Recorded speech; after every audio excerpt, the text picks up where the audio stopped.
The Battle of Raymond was fought on May 12, 1863, near Raymond, Mississippi, during the Vicksburg Campaign of the American Civil War. The bitter fight pitted elements of Union Army Maj. Gen. Ulysses S. Grant's Army of the Tennessee against Confederate forces of Lt. Gen. John C. Pemberton's Department of the Mississippi and East Louisiana. The Confederates failed to prevent the Federal troops from reaching the Southern Railroad and isolating Vicksburg, Mississippi, from reinforcement and resupply. During the morning of the 12th, the Confederates enjoyed a 2-to-1 advantage in numbers, as they faced off across 14 Mile Creek against a single Federal brigade. However, as morning turned to noon and the Confederates waited in ambush, the remainder of the Federal division secretly deployed into the field beside the brigade, giving the Union troops a 3-to-1 advantage in numbers and a 7-to-1 advantage in artillery. The ranking Confederate officer, Brig. Gen. John Gregg, attempted to achieve tactical surprise and rout the Federal force as it crossed the creek, but he was in turn tactically surprised and routed from the field by the Union 17th Corps under the command of Maj.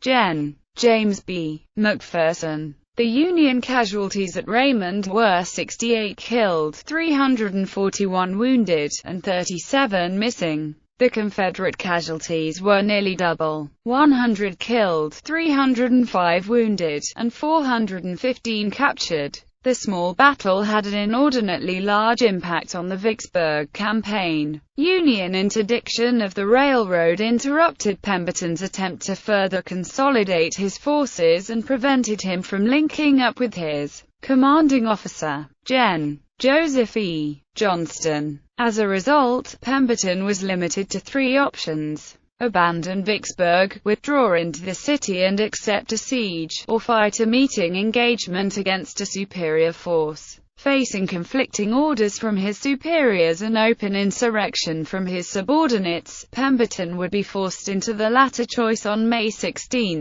1863, at the Battle of Champion Hill. Preparations for battle. As part of Pemberton's plan to hold Grant's army in check along a broad front roughly delineated by 14 Mile Creek, Pemberton ordered all reinforcements arriving in Jackson, Mississippi, to march to Raymond, 20 miles to the southwest. There they would form the left wing of a force superior in size to the Federal Army. In Raymond, arriving reinforcements would be supported by Worth Adams's cavalry regiment, which was scouting the roads for indications of a Federal movement towards Jackson. Adams had been ordered by Pemberton to leave his regiment in Raymond and ride to Edwards, Mississippi, 15 miles away, to organize the assorted cavalry attached to the Confederate main body. However, Adams elected to obey a subsequent order from Confederate Maj.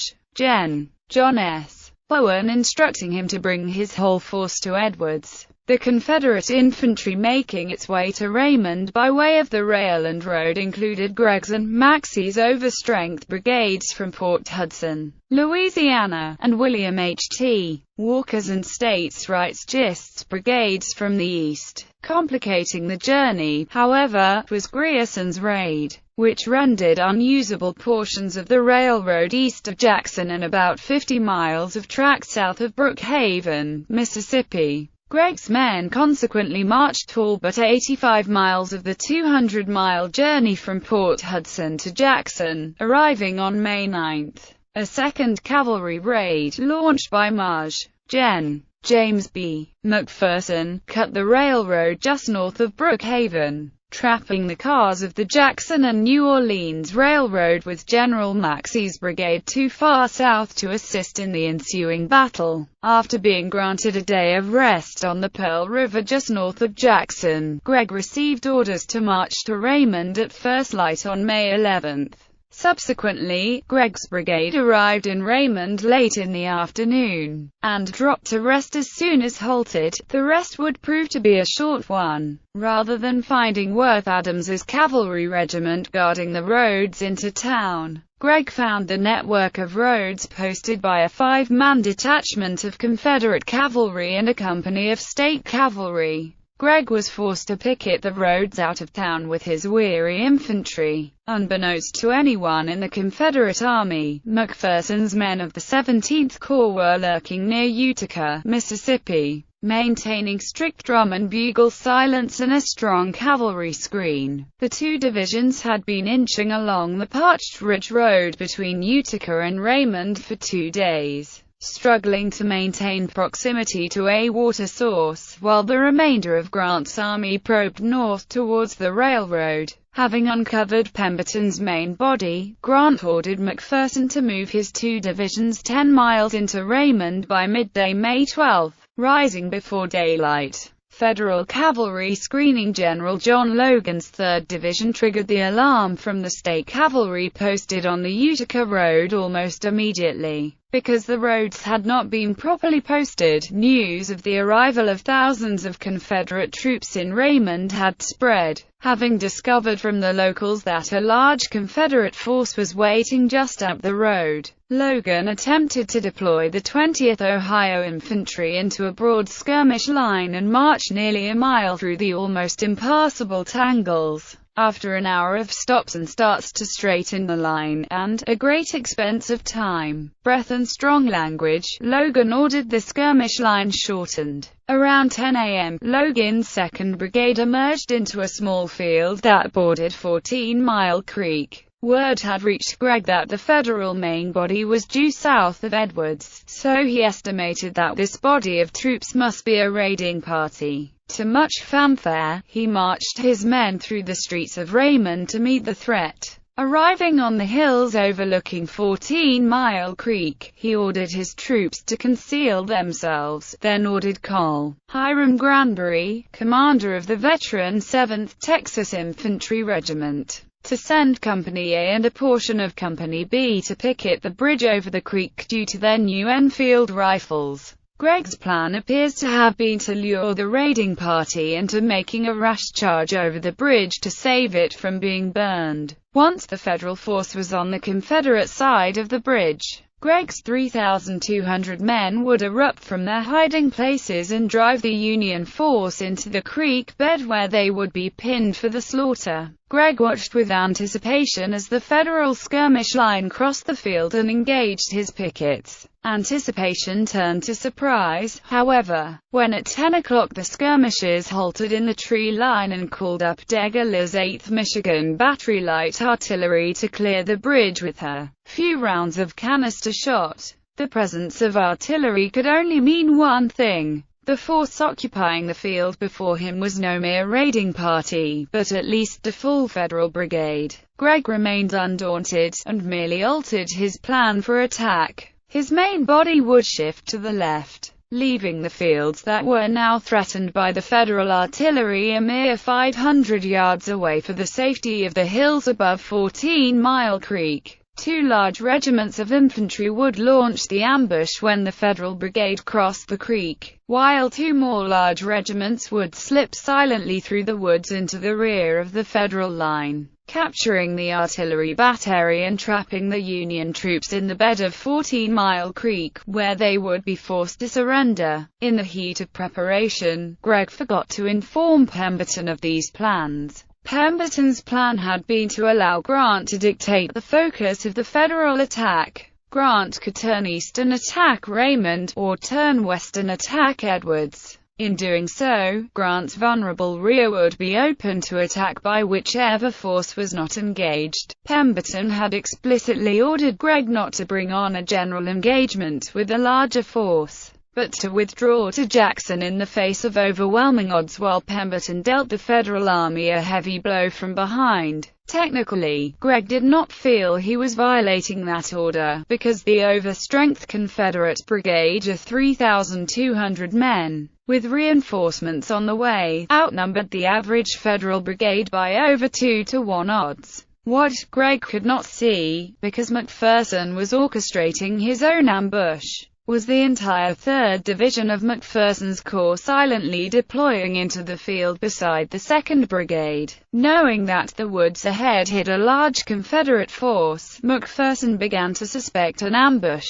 After having his men stack arms, eat lunch, and rest for the fight ahead, he deployed a brigade to the rear for reserves, and posted his left flank with cavalry and his right flank with the 31st Illinois Infantry Regiment and additional cavalry. The men were just wrapping up lunch when an artillery duel opened up between the Union artillery near 14 Mile Creek and Gregg's artillery, which had been called forward by General Gregg to a hilltop 700 yards distant. Around noon, McPherson ordered Logan forward. Chaos and irony. The men of the 1st and 3rd Brigades faced the same challenge faced by 2nd Brigade earlier in the day. The vines in this area hung like ropes between the trees, and some of them boasted thorns 3 inches long. Additionally, though 14 Mile Creek was just inches deep, the nearly vertical banks rose over 10 feet above the creek bed in places,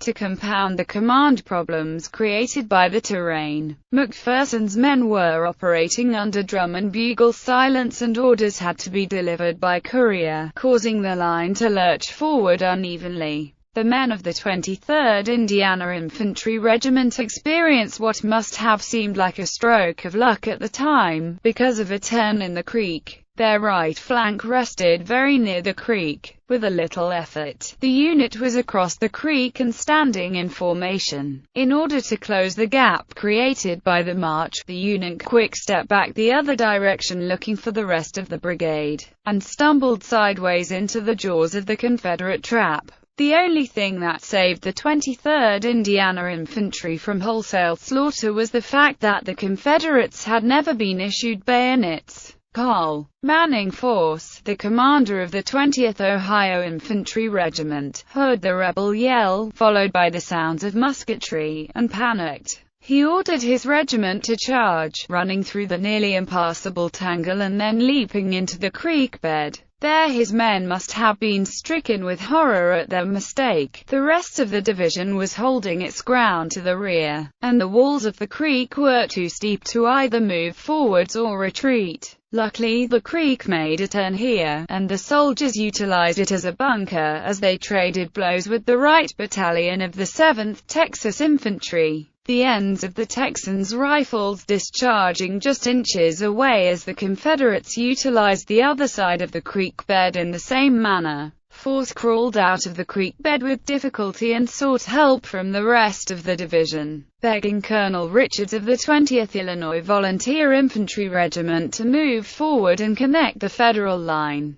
The left battalion of the 7th Texas Infantry, and the 3rd Tennessee Infantry, wild with their easy victory over the 23rd Indiana Infantry, had pushed across the creek and past the 20th Ohio in a wave, encountering the Union battle line still standing in the woods. For a few minutes, the Union line and Confederate line stood obscured in the thick woods and smoke and killed each other at short range. Both lines standing equally firm, both equally determined as a couple of bulldogs engaged in a death struggle. Just after force returned to the creek bed, the Federal line was ordered to leave the woods for the safety of the fence line, allowing the Union commanders to sort out what had happened. In executing this movement, Colonel Richards was lost, and with him Manning Force's desperate plea for assistance. The Confederates, perceiving that the Federals were withdrawing, imagined that the Federal line was being forced back.